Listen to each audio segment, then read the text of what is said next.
First question. Hello, my name is Robert Howard. I work for John Siskinson. I have a question for Garrod. I'm just wondering, have you any comments to make on how GDPR has affected privacy and ownership of drone data? And in particular, have clients have any objections to using cloud processing software? So I think it's two questions. The first question is a very good question. I guess the most important message is that GDPR hasn't really changed anything in the sense that, a lot of the GDPR rules were already in before anyway, and I think it was really a kickstart for people to get moving on GDPR. But privacy with drones, if you were to take a photograph or capture data from a different elevated means, you're using a drone to replace something that was already done, well then you need to apply whatever systems you have to both. So when it comes to drones, the first question you have to ask is there a reasonable expectation of privacy? So if you use a drone to capture data that you shouldn't be capturing, so someone builds a structure around their house, like a wall, and sort of because they don't want to be seen. If you were to use a ladder to look in over the wall, well then you've breached that reasonable expectation of privacy. And if you use a drone to do the same thing, then obviously you're in a data privacy breach. Where it becomes quite difficult is if you are capturing data for a person or data that's going to be restricted in its use. It's quite simple because you have very, very strong controls over what's done with that data, or the client has to take responsibility for that. But where you're publishing things, that's where it starts to become really messy, but not so much different than if you're capturing that data from the ground. So only the drone has actually changed so much, and I probably can't answer the question better than that, except that companies are taking it very seriously. And they're working through to make sure that they are operating in accordance with GDPR requirements. And then just the second part was using cloud processing software. So how does that data, what happens to that data, and have clients objected to using it? I don't actually understand the question. So for using Drone Deploy or Pix4D and you're uploading data and it's a client of yours and it now sits on their server, how is that?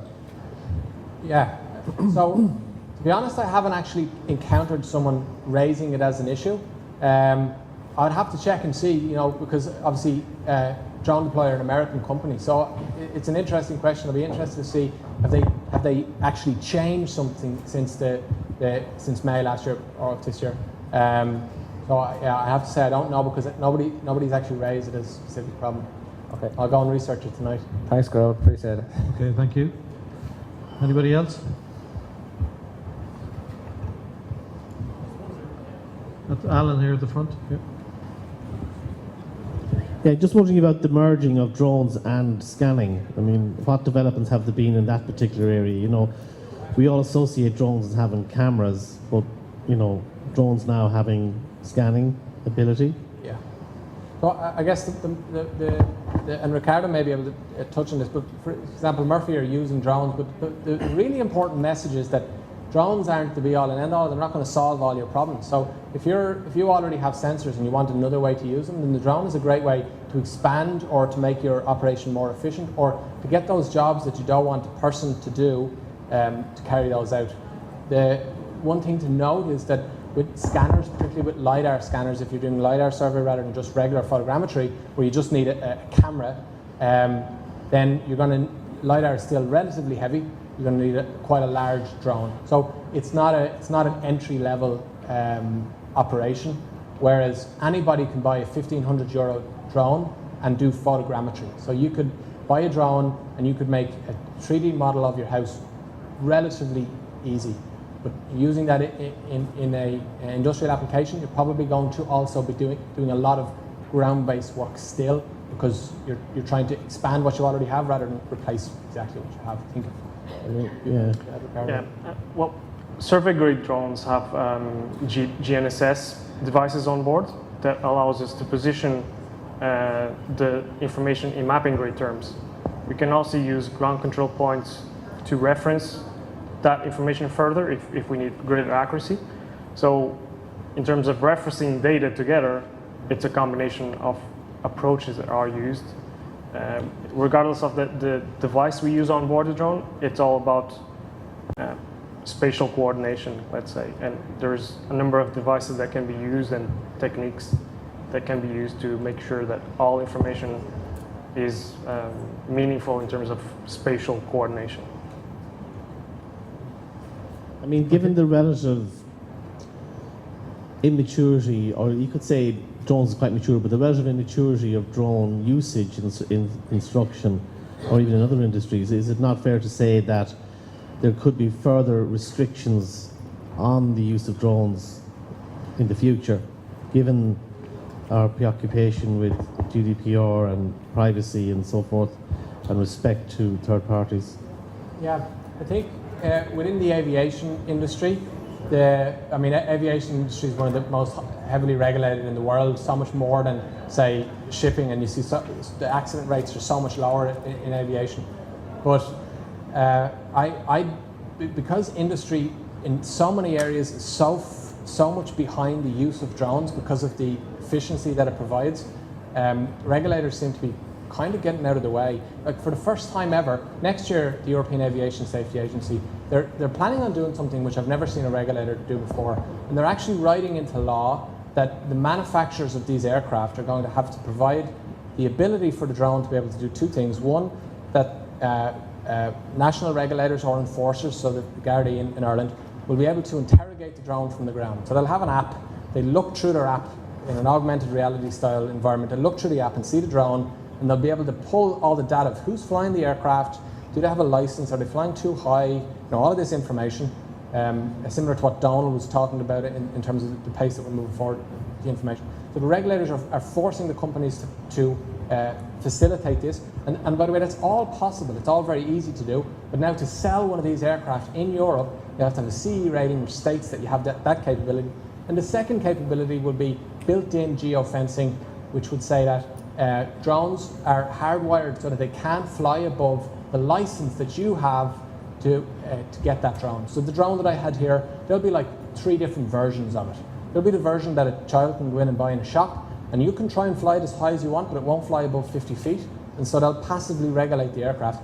Then you'll go and buy a better version of the same drone. The only thing is it's the same hardware, same software, except with the restriction removed, that'll allow you to fly to 400 feet. And to purchase that aircraft, you'll have to show that you've done, an online course or a day's training. And then to fly your drone to 1,000 feet into the manned aviation environment, you'll have to show that you have done specialist training. So actually, at the regulation level, we'd expect them to, like in America, they just said, we're banning them. And they did that for years, and it was like prohibition. It didn't really work. But in Europe, they were really, really progressive because they see the value that it'll bring to industry. So it's quite exciting to see it. Okay. I think Ralph had a question. Yeah, maybe for Stephen and Ricardo. You mentioned, Ricardo, in your talk that laser scanning point clouds is the most efficient way to capture data. So that would suggest that it's probably the cheapest way to capture data. And is scanning the default way of surveying at the moment? Or it seems like from the industry side, it's still like a special request to have laser scans done, and that traditional surveying is still the norm. Well, when I said it was the most efficient method, I was referring to a comparison between the traditional method, where to measure a facade of a building, we would bring a total station and measure 4 points on the building for each of the corners, maybe the 4 points for each of the windows, and that's the information we bring to the office. With point clouds, it is the most efficient because of the volume of data that you're going to collect. You're going to collect pretty much everything, every visible feature that is on site, it's going to be measured. So even there's no way of not measuring that information, which would happen if we used a traditional approach. In terms of cost, I would say it's at least on par with the traditional approach, and you get a lot more value because of the amount of information that you get. the cost really is essentially the logistical cost of bringing someone to survey an object. The time on site, it's a very quick tool to use, and the actual execution time is somewhat similar to a traditional approach where you go and measure single points. For us, it is the norm if there is a lot of detail to be measured. Of course, you know, the mobilization times includes having the gear available to go to a site, and it does depend on the object that you're measuring. If you don't need a lot of detail, if the purpose is a planning application or you just want a simple layout, we're not going to use laser scanners to do that. We're just going to use a toll station or a GPS device or something like that. Okay. Maybe a quick question for Stephen, who seems to be getting away with it at the moment. Stephen, you mentioned in your presentation that automation had the great advantage of making our industry more safe, which I think we all agree is an important objective. Have you any evidence, or is it just anecdotal at the moment that automation is making an impact, or have you seen any real evidence that that is the case, that we have a safer industry because of automation? Well, I mean, on a civil engineering project, say 10 years ago, any earthworks that would have been completed would have had to require guys on the ground interacting with the machine drivers, telling them whether to go up or whether to go down, left or right, here you go. But that's all changed now. So these guys are getting moved off the site, and the whole operation is being controlled from inside the cab. Like, I mean, if you have people that are working on site, I mean, we're not blessed with weather here in Ireland, you know, so people are getting cold and tired and complacent. They're standing out in the rain all day. They're going to get complacent, they're going to have errors, and that's going to lead to injuries and fatalities over time. Like, the risk level in construction is much higher than, say, production facilities now at the moment. So the more you can confine it to the cab, the safer it's going to be. Okay. Fair enough. Alan, yeah, one quick question. Just a matter of interest, I still see the steel pins, you know, set in concrete with the tape on them. I've still seen the travellers and the boning rods. As a young graduate, I worked as a setting out engineer myself, but I still see that. So not all the large companies are using state of the art. 100% agree. Like, I think most of the tier 1 companies here now in Ireland are definitely going down an automated route. That's not to say that you're not going to have traditional methods. Like, the construction industry is unique, is you're not doing the same thing every day.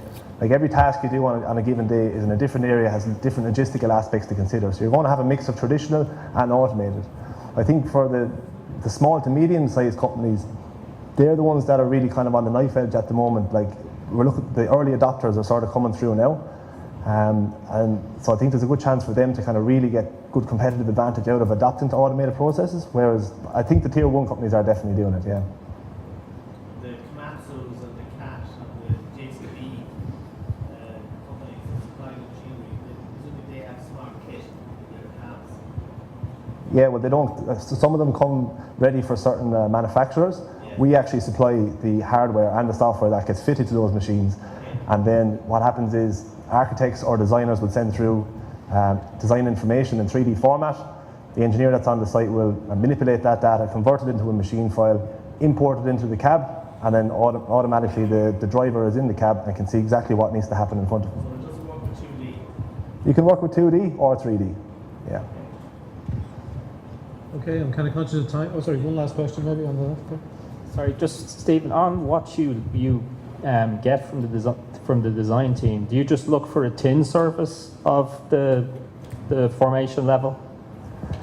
It really depends on the project you're working on. So if you were working on, say, a main roads project, typically the design information you get through from them is actually quite good. Like, it's very clean data set, it's got line work, it's got a surface, and it's just a matter of converting it into a file that's going to work with the hardware and software that you're using. For, say, housing developments and that, the quality of the information tends to be a lot less. Like, you might just get 2D information, or you might have to create that yourself.